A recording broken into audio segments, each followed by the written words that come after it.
Welcome back to the final round here on Yahoo Finance. I'm Shauna Smith. Today, the S&P logging its first record close in 6 months, closing above that 3386 level that we have been watching over the past several days. It's the fastest recovery from a bear market in history. So for more on this, we want to bring in Brian Belski. He's the chief investment strategist at BMO Capital Markets. And Brian, great to have you back on the program. Our question to you right now is, do you think we're going to keep marching higher? Or do you think this market's momentum has a way to go at this point?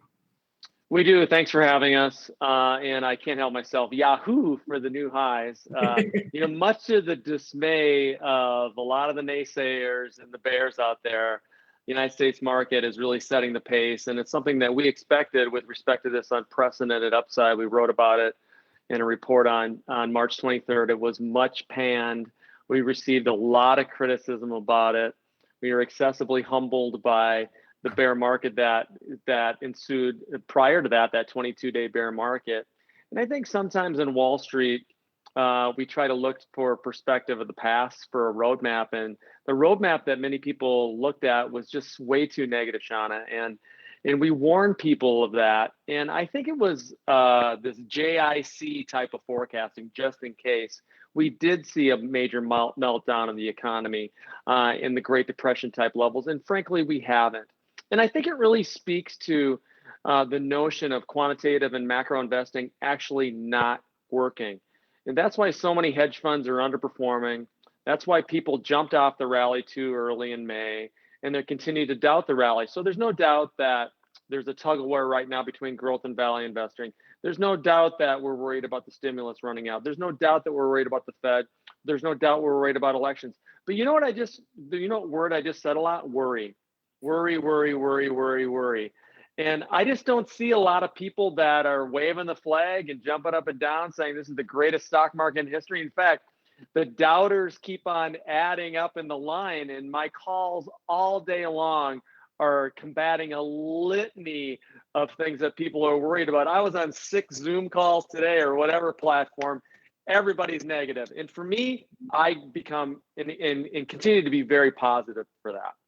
Well, Brian, not to use your word, but worry. I mean, when you take a look at the lack of the breadth that we've seen in the markets and the fact that we've really been led higher by just a couple of names here, specifically the strength that we have seen in the tech sector, is that something that maybe makes you second guess or just a little bit hesitant just in terms of some of the risk that could present going forward?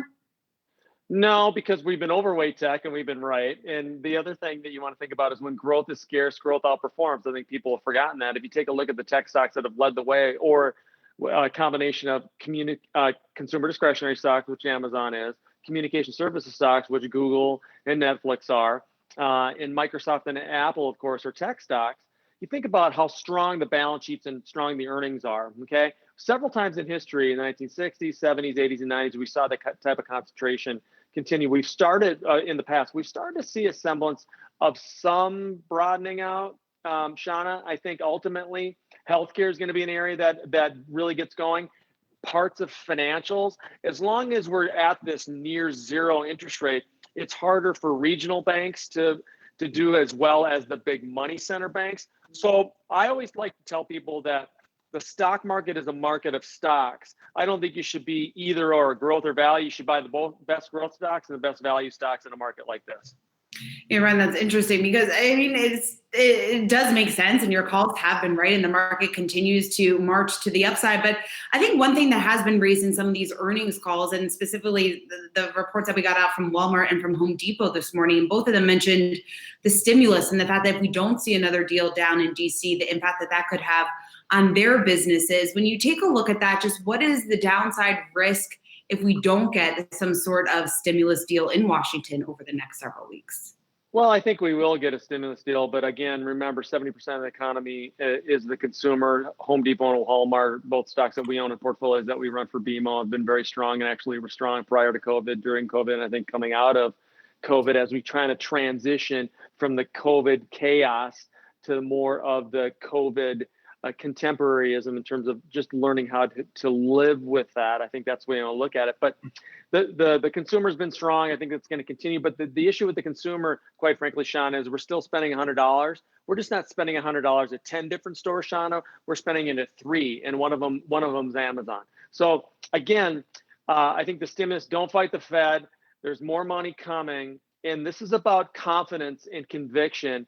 And we have the best companies in the world in the United States. It's not just about all the money being thrown at the market. It's about we have the best market, and the companies are enjoying that. So I guess with $4 trillion sitting on the sidelines in terms of money market accounts, there's still money coming in from the private client side. And think about all the international money that has left the United States because they didn't like President Trump, or they're worried because of the rally even prior to 2016. I think there's still money coming back to the United States, and I think that's what most people are missing. Hey, Brian, Rick Newman here. You can easily make the case that the froth in financial markets and the strength we're seeing in housing, this is not animal spirits, it's the Fed. I mean, the Fed has pushed interest rates lower almost than they've ever been. It's clearly supporting risky asset prices. Now, I know that's real money in your account, but it's not, I mean, that undercuts the story of, these great companies and these confident consumers and confident investors, doesn't it? It's a great point, Rick, but you got to remember, you got to take profits to get those profits, right? You got to sell, number one. Number two, remember that in 2018, when interest rates were going up, mortgage rates were going up, and people were freezing, and housing starts were absolutely nothing. So when you have cheap money like what we've seen, the consumer obviously is taking advantage of these low rates, and that's why housing has come back. And we haven't really seen a dramatic increase in supply of new housing really since the financial crisis. So I think that is a fundamental situation. But in terms of the froth of the stock market, I mean, in the participation from the high net worth side, if you really think about it and you judge it just by anecdotal conversations, my conversations with high net worth investors, Rick, were very different in March and April than with my institutional clients. High net worth investors had money to put to work. Institutional clients were still trying to make these binary decisions in terms of buy and sell. And I think that's why many big institutional investors, including many hedge funds and many traditional mutual funds, are underperforming to date. So I think the high net worth investor is much better positioned in a lot of ways than the institutional money manager. All right, Brian Belski, Chief Investment Strategist at BMO Capital Markets. Always great to have you on the program. Thanks so much for making the time for us today. Thanks for having us.